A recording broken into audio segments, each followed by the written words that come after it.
Hello everyone, welcome to legal brainery. आज जो topic हम स्टार्ट करने वाले हैं इस क्लास में वो है पोस्टल बैलेट। ये सेक्शन कौन से में है? सेक्शन 110 ऑफ कंपनीज एक्ट 2013 में ये डिफाइंड है। 2013 पोस्टल बैलेट क्या होता है, कौन कौन से ट्रांजैक्शंस, कौन कौन से आइटम्स पोस्टल बैलेट से हमें पास करने हैं जनरल मीटिंग में, प्लस उसका प्रोसीजर क्या है, आज हम इस वीडियो में देखने वाले हैं। बट आगे बढ़ने से पहले अगर आपने मेरे चैनल लीगल ब्रेनरी को सब्सक्राइब नहीं किया तो प्लीज़ कर लीजिए, क्योंकि आगे बहुत इंटरेस्टिंग टॉपिक्स और इंटरेस्टिंग वीडियोस आपके लिए अपलोड होने वाली हैं, and specially for CS executive news syllabus. तो चलिए स्टार्ट करते हैं। नाउ पोस्टल बैलेट का मतलब क्या होता है कि आपको कोई भी एक रेजोल्यूशन पास करना है, रिजोल्यूशन पास करना है,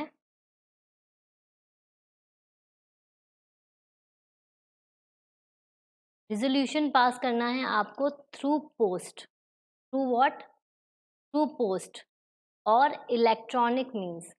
सबसे पहले तो ये समझना है कि पोस्टल बैलेट होता क्या है। देखो, ये इसका अब सेकंड पर्पस क्यों आया। आप रेजोल्यूशन पास करते हो बहुत सारी कंपनीज में, जो एक वे होता है पासिंग रेजोल्यूशन, वो डिफाइंड भी हो सकता है, नॉन डिफाइंड भी हो सकता है, depending upon the size of your company.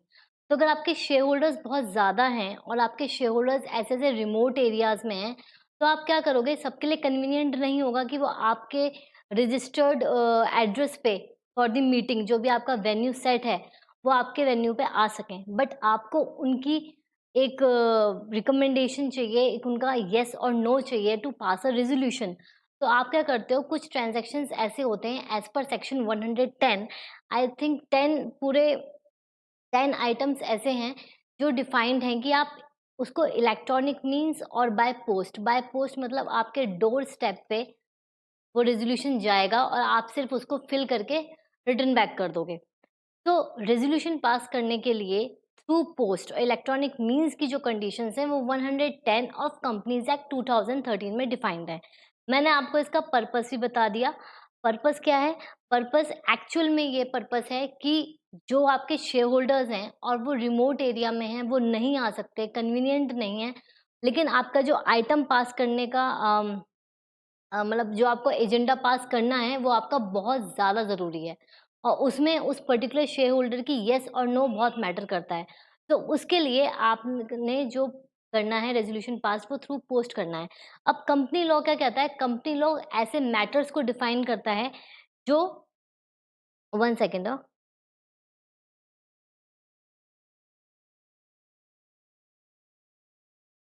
हाँ, तो ये वही है, कन्वीनियंटली आप पास कर सकते हो।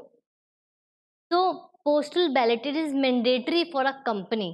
It is mandatory for a company to pass resolution by postal ballot in respect of such items of the business, as the central government may by notification declare to be transacted only by means of postal ballot. तो ऐसे कुछ ये transactions हैं जो notify हो चुके हैं under Companies Act कि ये postal ballot से ही pass होंगे। Then is however discretionary for the company to pass any resolution by way of postal ballot other than ordinary items, any business in respect of the which directors auditor have a right to heard at any meeting. तो कौन कौन सा items है अब हम देख लेते हैं। इसको याद करने का भी एक तरीका है। जैसे आप ऐसे स्टार्टिंग से स्टार्ट करोगे ना, आपको कंपनी का पता है, कंपनी के बिजनेस को ट्रांजैक्ट करने के आइटम्स हैं। ये आइटम्स कौन से हैं जो कंपनी में किसी न किसी पोजीशन पे पास हुए होंगे। सबसे पहले जो हम स्टार्ट करेंगे वो करेंगे ऑब्जेक्ट क्लॉज चेंज। अगर आप अपने कंपनी का ऑब्जेक्ट क्लॉज चेंज करना चाहते हो, देखो जो लॉ में लिखा हुआ है, बुक में लिखा हुआ है, वो तो आप अल्टीमेटली पढ़ ही लोगे। यहाँ पर मैं आपको पूरा नहीं डिक्टेट करूंगी, आप सिर्फ की पॉइंट्स याद रखो जिससे, और एक फॉर्म में याद रखो। जैसे मैंने सबसे पहले आपको बोला ऑब्जेक्ट क्लॉज। सबसे पहले कंपनी जब आप स्टार्ट करते हो, आपके माइंड में क्या आता है? उसका ऑब्जेक्ट आता है कि आपका क्या ऑब्जेक्टिव है बिहाइंड इनकॉर्पोरेटिंग सच कंपनी। तो सबसे पहले अगर आप इतनी बड़ी चीज़, मतलब एक सब्जेक्ट मैटर ही उसका चेंज करने वाले हो, तो ये बहुत ज़रूरी आइटम है। ऐसे याद करो, ज़रूरी आइटम्स जिसमें शेयर होल्डर्स की, सारी शेयर होल्डर्स की येस और नो, आपको उनका इन फेवर और अगेंस्ट वोट चाहिए ही चाहिए। सबसे पहले ऑब्जेक्ट क्लॉज, जिस चीज़ के लिए आपने कंपनी को इनकॉर्पोरेट कराया, अगर आप वही चेंज करने वाले हो तो उस केस में आपको हर एक शेयर होल्डर की अप्रूवल की ज़रूरत है। Approval in the sense in favour और अगेंस्ट।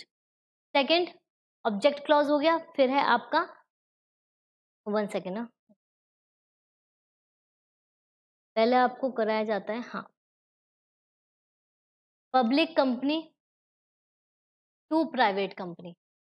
अगर आपकी पब्लिक कंपनी क्या है, इसमें आपका पब्लिक इंटरेस्ट इन्वॉल्व है, इसमें पब्लिक का पैसा लगा हुआ है, इसलिए आपको अप्रूवल की जरूरत है। इसके शेयर होल्डर्स हैं वो बहुत सारे हैं, बल्क में इसके शेयर होल्डर्स हैं। अब आप ऐसी कंपनी को पब्लिक कंपनी से प्राइवेट कंपनी में करना चाह रहे हो तो आपको किसकी अप्रूवल की जरूरत है, मतलब जो आप रेजोल्यूशन पास करोगे थ्रू पोस्टल बैलेट। ये ऊपर लिख लो यहाँ पे सेक्शन 110 पोस्टल बैलेट। अब थर्ड क्या है आपका, थर्ड है अगर आपने अनयूज्ड पब्लिक मनी प्रोजेक्ट्स, मतलब आपने जो पैसा रेज किया, रेज मनी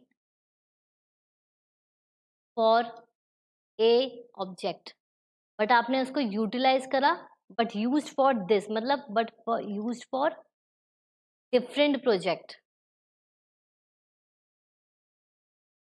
बी। समझ रहे हो, आपने पैसा उठाया कि आपका पर्पस है आप ए प्रोजेक्ट में उसको लगाओगे। फॉर एग्जाम्पल ए जो है वो वेलफेयर के लिए है फॉर सम गुड रीजन, और आपने वो जो पैसा पब्लिक से उठाया, जो रेज किया या बैंक से उठाया, वो आपने यूज किया डिफरेंट प्रोजेक्ट बी, जो हो सकता है अपने फायदे के लिए हो, प्रॉफिट मोटिव के लिए हो, आपने कहीं आगे इन्वेस्ट कर दिया हो। तो यहाँ पर जो आपका एजेंडा है उसमें आपके अप्रूवल की जरूरत है, वरना कंपनीज तो बहुत बड़े घोटाले ऐसे कर सकती हैं। नाउ आपके 3 ऑब्जेक्टिव्स हो गए।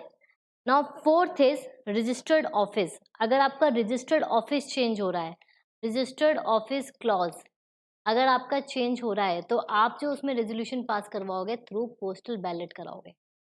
ये 4 आइटम्स, फर्स्ट 4 आइटम्स आपके ऐसे हैं जो आपकी कंपनी की नीड से जुड़े हुए हैं।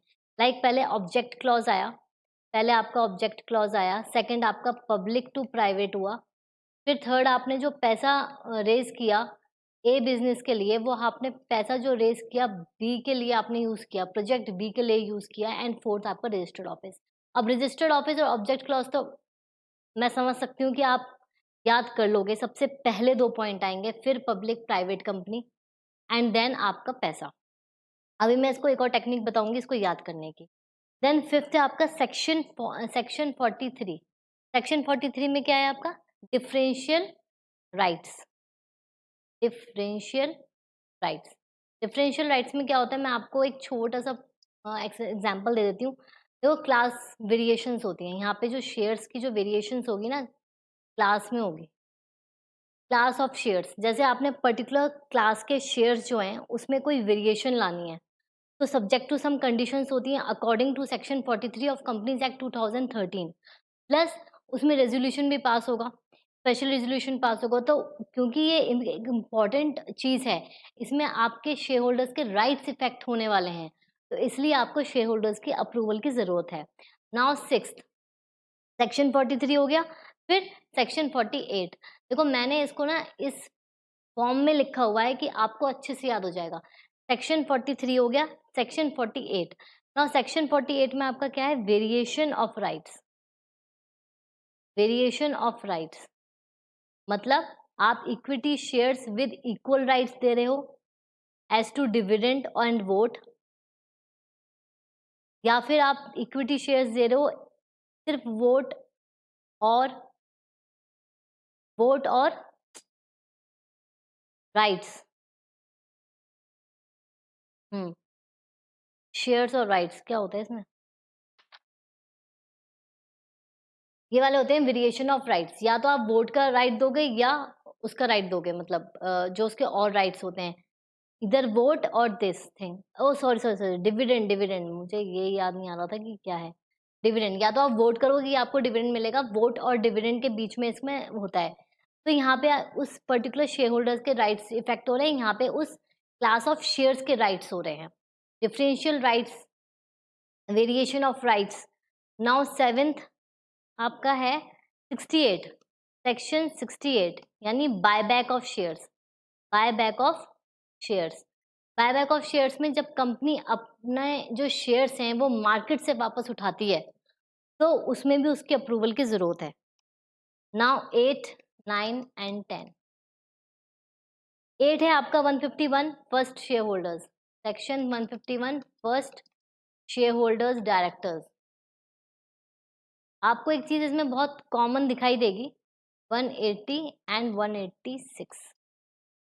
180 आपका होता है any resolution passed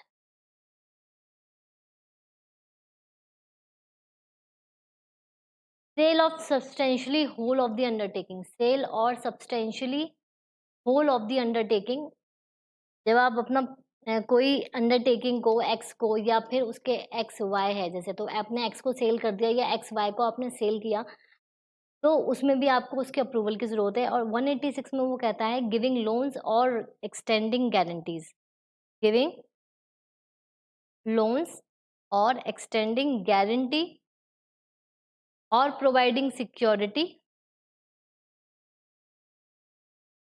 in excess of the limit specified. जो भी आपकी लिमिट एक स्पेसिफाइड है एज पर 186 सबसेक्शन 3 में, उसके हिसाब से जो चीजें होती हैं वो। अब देखो इसको याद करने का तरीका बहुत सिंपल।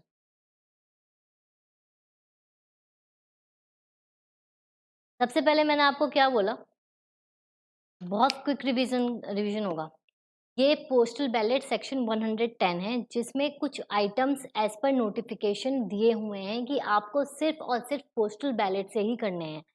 अब पोस्टल बैलेट से क्यों करने हैं, उसका पर्पस क्या है, वो ये पर्पस है अगर आपके कंपनी के शेयर होल्डर्स रिमोट एरियाज में हैं, इतनी दूर हैं, उनके लिए कन्वीनियंट नहीं है कि वो आपकी वेन्यू जो आपकी मीटिंग के लिए डिसाइडेड है, रजिस्टर्ड ऑफिस और एनी अदर सच प्लेस, वहां पर वो नहीं आ सकते हैं, तो आपको वो सारे जो ट्रांजैक्शंस हैं थ्रू पोस्ट कराने हैं, इलेक्ट्रॉनिक मीन्स कराने हैं, उनके डोर स्टेप पे कराने हैं ताकि वो हर एक रेजोल्यूशन में पार्ट ले सकें, ठीक है, कन्वीनियंटली पार्टिसिपेट कर सकें। देन कुछ आइटम्स हैं जो बहुत ज़रूरी हैं, टोटल 10 आइटम्स हैं और उनको मैंने सेग्रीगेट करा है इस फॉर्म में। First 4 items. सबसे पहले जो कंपनी स्टार्ट होती है तो आप कैसे याद करोगे, object clause, registered office clause, फिर कंपनी, पब्लिक कंपनी को चेंज कर रहे हो आप प्राइवेट कंपनी में, और अगर आपने फाइनेंस वाला रिलेटेड कि आपने ए प्रोजेक्ट के लिए कोई पैसा लिया है बट आपको यूज करना है वो किसी सेकंड प्रोजेक्ट के लिए, तो पहले आप शेयर होल्डर्स की परमिशन लोगे और ये मैंडेटरी आइटम्स आते हैं। नाउ थर्ड, शायद सेग ये हैं आइटम्स 2, 43 एंड 48। टू आइटम्स, जो नेक्स्ट 2 आइटम्स हैं वो हैं section 43 and section 48, differential rights, differential rights and voting rights. Now third आपका आता है 68, 151, 180 एंड 186। सेक्शन 68 यानी बायबैक, सेक्शन 151 मतलब शेयर होल्डर्स डायरेक्टर्स, सेक्शन 180 यानी sale of undertaking and section 186 मतलब आपकी लोन या गारंटी। अब देखो इसको याद करने का तरीका, हर जगह आपकी शेयर होल्डर की चीजें इन्वॉल्व हैं। सबसे पहले कंपनी से रिलेटेड बात हुई, सेकंड फॉर्म में उनके राइट्स के ऊपर बात हुई। सबसे पहले क्या बात हुई, कंपनी से रिलेटेड, कंपनी का ऑब्जेक्ट अगर चेंज हो रहा है, कंपनी का रजिस्टर्ड ऑफिस चेंज हो रहा है, पब्लिक या प्राइवेट हो रहा है और ये हो रहा है। सेकंड, आपके राइट्स में वेरिएशंस आ रही है, आपके क्लास वगैरह में वेरिएशन आ रही है शेयर होल्डर्स की, तो शेयर होल्डर्स के पॉइंट ऑफ व्यू से बहुत इंपॉर्टेंट पॉइंट है। फिर शेयर्स बायबैक हो रहे हैं, उसमें भी उनका पूरा से है। 151 है शेयर होल्डर्स डायरेक्टर, डायरेक्टर्स जो आपके शेयर होल्डर्स हैं उन्हीं का डायरेक्टर कौन होगा, जो उनके लिए हेल्पफुल होगा या जो भी उनकी चीज़ों में पार्टिसिपेट करेगा, उनके लिए काम करेगा, तो इसमें भी शेयर होल्डर्स आ गए। 180 में आपका पैसा कंपनी में लगा हुआ है, बट कंपनी अपनी किसी अंडरटेकिंग को सब्सटेंशियली होल और the part of the undertaking sell out कर रही है, तो उसमें आपका से पूरा अच्छी तरीके से हो सकता है। और 186 मतलब लोन एंड गारंटी, लोन या गारंटी दे रही है या सिक्योरिटी दे रही है, तो उसके और ये क्या बोल रहा है, स्पेसिफाइड, जो भी आपकी लिमिट स्पेसिफाइड है, लिमिट स्पेसिफाइड है उसको एक्सीड कर रही है, जो भी आपकी लिमिट स्पेसिफाइड है उसको एक्सटेंड कर रही है, तो उस केस में आपकी सारी चीजें होती हैं। तो ये आपका थर्ड नहीं है, ये आपके 4 आइटम्स हैं। 4 4 प्लस 2 10 आइटम्स हो गए टोटल। तो सबसे पहले जल्दी से रिकॉल करेंगे। First object clause, then registered office clause, then public company to private company conversion. Fourth, अगर आपने पैसा ए प्रोजेक्ट के लिए लिया है और आप उसको बी प्रोजेक्ट के लिए यूज करना चाह रहे हो, देन सेकेंड कंडीशन, आपके वेरिएशंस इन राइट्स और शेयर्स हो रहे हैं, तो section 43 and 48। Then next 4 items related to the share holders only. Section 68, आप उनका जो शेयर जो आपके लिस्टेड हैं मार्केट में, आप वापस ले रहे हो, रीपरचेज कर रहे हो उन्हें। 151 में आपके शेयर होल्डर्स डायरेक्टर्स से रिलेटेड है।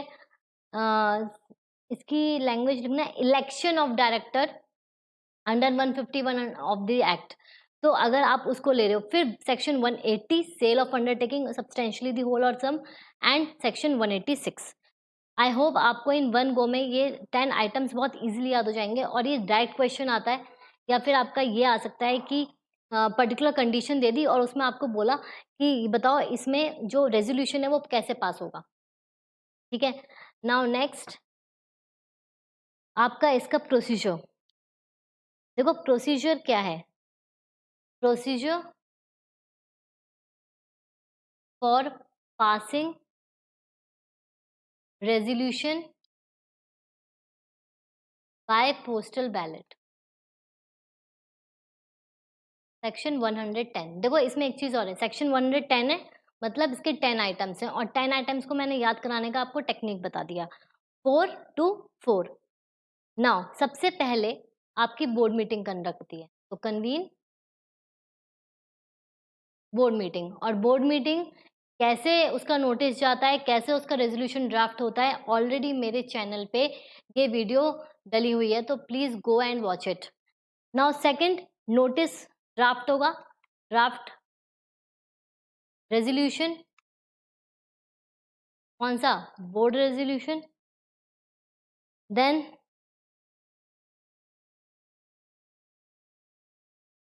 फिर आपकी इसमें सब कुछ डिसाइड होगा कि क्या मीटिंग कब होनी है कब नहीं होनी है, फिर आप एसआर पास करोगे, एमजीटी फाइल करोगे with ROC with in 30 days.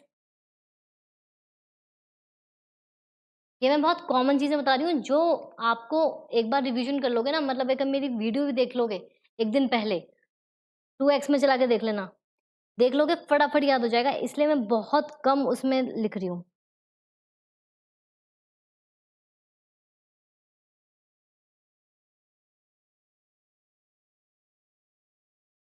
फिर इसकी डिक्लेरेशन जाएगी,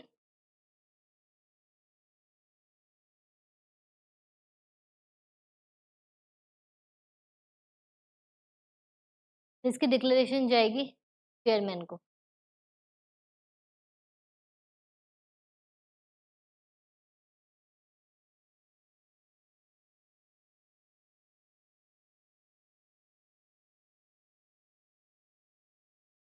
जो इसकी डिक्लेरेशन होगी ना, मतलब जो रिजल्ट की डिक्लेरेशन होगी हो जाएगी चेयरमैन को विद इन 7 डेज। तो ये इसका मोटा मोटा क्रक्स है। 4 पॉइंट्स भी याद कर लिए, क्योंकि देखो प्रोसीजर ऐसा आ भी सकता है नहीं भी आ सकता, टोटल क्वेश्चन जो आपका होता है वो 5 मार्क्स का होता है, तो सिर्फ और सिर्फ प्रोसीजर तो पूछेंगे नहीं पोस्टल बैलेट का, आइटम्स पूछ सकते हैं या एक पर्टिकुलर चीज पूछ सकते हैं कि केस स्टडी दे दी और उसमें पूछा कि क्या इस पर्टिकुलर सिनेरियो में पोस्टल बैलेट मैंडेटरी है या नहीं है, तो वो आपको पास करना है, सॉरी वो आपको